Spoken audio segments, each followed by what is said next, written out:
Hello all, welcome to my channel. ఈ వీడియోలో నేను ప్రత్యేకంగా టీచింగ్ ప్రొఫెషన్ని ఎంచుకోవాలి అనుకునే వారి కోసం చేస్తున్నా. అంటే మనలో చాలామంది చిన్నప్పుడే డిసైడ్ అయిపోయి ఉంటారు, నేను పెద్ద అయిన తర్వాత ఖచ్చితంగా టీచర్ అవ్వాలి అని.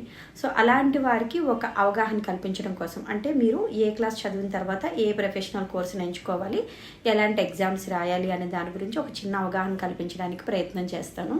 జనరల్గా నాకు ఆ టైంలో ఇలా గైడెన్స్ ఇచ్చేవాళ్ళు లేరు, బట్ ఇప్పుడు నాకు కొన్ని విషయాలు తెలిసాయి, అవి నేను మీతో షేర్ చేస్తాను.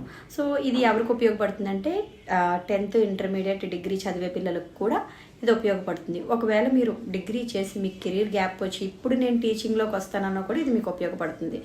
సో ఇక్కడ మనకి టీచింగ్లో 2 రకాలు, ప్రైవేట్ సెక్టర్, గవర్నమెంట్ సెక్టర్. మీరు ప్రైవేట్ సెక్టార్లో ఎంత మంచి పొజిషన్లో ఉన్నా, ఎంత మంచి శాలరీ తీసుకున్నా, ఎంత హార్డ్ వర్క్ చేసినా గవర్నమెంట్ టీచర్కి ఉండే ప్రాధాన్యత, ఆ రాయల్టీ అంతా వేరుగా ఉంటుంది.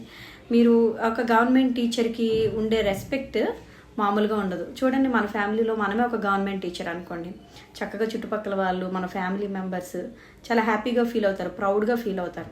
మరి అలాంటి గవర్నమెంట్ టీచర్ పోస్ట్కి ఉన్న పోటీ మామూలుగా లేదు. ఇప్పుడు మనం డిఎస్సి వార్తలు చూసినా కూడా పోటీ, ఒక పోస్ట్కి వందలాది మంది పోటీ పడుతున్నారు. అయితే వీటికి మనం కూడా ఆ రేస్లో ఉండాలంటే ఏం చదవాలి అనే దాని గురించి చెప్తాను.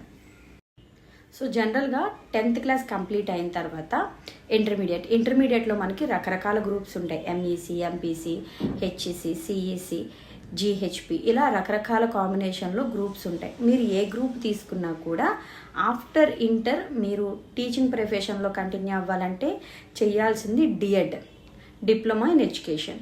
సో దీనికి మనము ఒక ఎంట్రన్స్ ఎగ్జామ్ రాయాల్సి ఉంటుంది. దాన్ని డైట్ సెట్ అంటాము. ఈ డైట్ సెట్లో మీరు మార్క్స్ మంచిగా సెక్యూర్ చేసి మీరు డిఎడ్ కాలేజ్లో జాయిన్ అవ్వచ్చు. ఈ డిఎడ్ కోర్స్ వచ్చేసరికి 2 years ఉంటుంది. వీళ్ళు ఏ క్లాసెస్ టీచ్ చేయడానికి ఎలిజిబుల్ అంటే 1st క్లాస్ నుంచి 5th క్లాస్ వరకు. సో 1st క్లాస్ నుంచి 5th క్లాస్ వరకు జరిగే క్లాసెస్కి మీరు ఎలిజిబుల్ అవుతారు. సో మళ్ళీ మీరు డిఎడ్ కంప్లీట్ అయిన తర్వాత మరొక 2 ఎగ్జామ్స్ రాయాల్సి ఉంటుంది, టెట్, టీఈటీ, టెట్.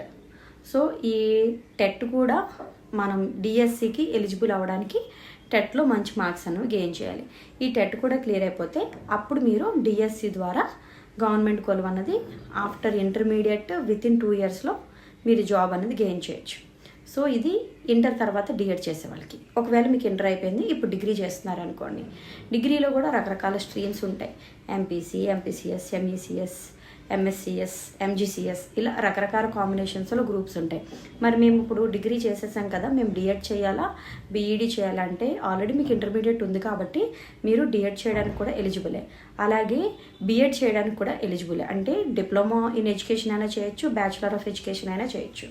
బట్ ఇక్కడ ఆల్రెడీ డిగ్రీ ఉంది కాబట్టి మీరు బీఈడీకి కూడా వెళ్ళొచ్చు. బీఈడీ అనేసరికి మనము ఈ హయ్యర్ క్లాసెస్ 6th క్లాస్ నుంచి 10th క్లాస్ వరకు మీరు డీల్ చేయడానికి ఎలిజిబుల్ అవుతారు.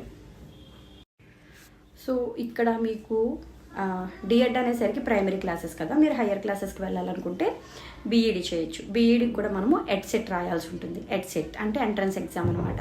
అక్కడ ఎలా అయితే డైట్ సెట్ రాసామో ఇక్కడ మనం ఎడ్సెట్ రాయాల్సి ఉంటుంది. బీఈడీ కూడా మనకి 2 years కోర్సు.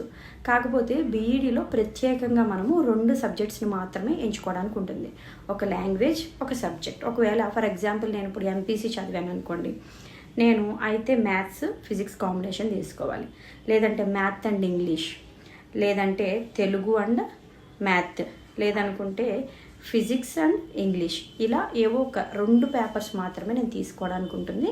ఈ 2 పేపర్స్ మీద నేను 2 years ఈ గ్రాడ్యుయేషన్ కంప్లీట్ చేస్తే ఆఫ్టర్ దట్ మళ్ళీ సేమ్ టెట్ రాస్తాం.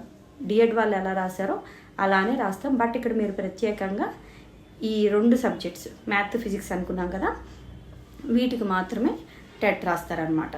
నెక్స్ట్ టెట్లో మనకు మంచి మార్క్స్ వస్తే, క్వాలిఫై అయితే తర్వాత మనం డిఎస్సి రాయొచ్చు. సో డిఎస్సి మీరు ఎవరికి రాస్తారంటే 6th and 10th క్లాస్ పిల్లలకి ఈ 2 సబ్జెక్ట్స్ మీదే రాస్తారు.